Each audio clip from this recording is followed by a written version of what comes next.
নমস্কার, আপনাদের সবাইকে পাপিয়ার হেসেলে সাদর আমন্ত্রণ। আজকে আবার একটি অনেক দিনের পুরনো রেসিপি নিয়ে চলে এলাম। আশা করছি রেসিপিটি আপনাদের পছন্দ হবে। তো চলুন শুরু করা যাক। প্রথমে এখানে আমি কাতলা মাছের পিস নিয়েছি 4টে। এখানে পিসগুলোতে বেশ ভালো করে লবণ হলুদ মাখিয়ে রেখে দিয়েছিলাম। এরপরে কড়াইয়ে 3 টিস্পুন মতন সর্ষের তেল গরম করে মাছের পিসগুলোকে দিয়ে বেশ লালচে করে ভেজে তুলে নিতে হবে। এই যে দেখুন, একদম লালচে করে ভেজে নিয়েছি। এবার এগুলোকে তুলে নেবার পরে কড়াইয়ে যে সর্ষের তেল রয়েছে, তেলের ভেতরে দিয়ে দিলাম একটি তেজপাতা, হাফ টিস্পুন কালো জিরে আর 3-4টে কাঁচা লঙ্কা, সেটাকে চিড়ে নিয়েছি, সেটাকে দিয়ে দিলাম। দিয়েই আমি এখানে জল দিয়ে দেব। জলটা দিয়ে জলের ভেতরে আমি দিয়ে দেব পরিমাণ মতন লবণ হলুদ।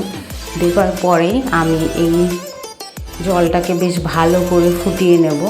এই জলটাকে বেশ ভালো করে ফুটিয়ে নিতে হবে, তাহলে টেস্টটাও ভালো আসবে। এই জলের ওপরেই এই ঝোলের স্বাদটা। জলটা ভালো করে ফুটে উঠলে আমি এখানে কেটে রাখা ঝিঙে এখানে দিয়ে দিচ্ছি। বেশ বড় করে কেটে রেখেছি ঝিঙেগুলোকে দিয়ে দিলাম। দিয়ে এটাকে ভালো করে ফুটিয়ে ঝিঙেগুলো সেদ্ধ করে নিতে হবে। এরপরে এখানে দিয়ে দেব ভেজে রাখা মাছগুলোকে। দিয়ে একটুখানি নাড়াচাড়া করে আমি এখানে অ্যাড করে দেব সামান্য পরিমাণে একটুখানি জিরে, তার সঙ্গে একটি শুকনো লঙ্কা আর 1 টিস্পুন সর্ষে একসঙ্গে বেটে নিয়েছি, সেটাকে দিয়ে দিলাম। দিয়ে এবার ভালো করে ফুটিয়ে এটাকে নামিয়ে নিলেই রেডি হয়ে গেল পাতলা কাতলা মাছের ঝিঙে দিয়ে ঝোল।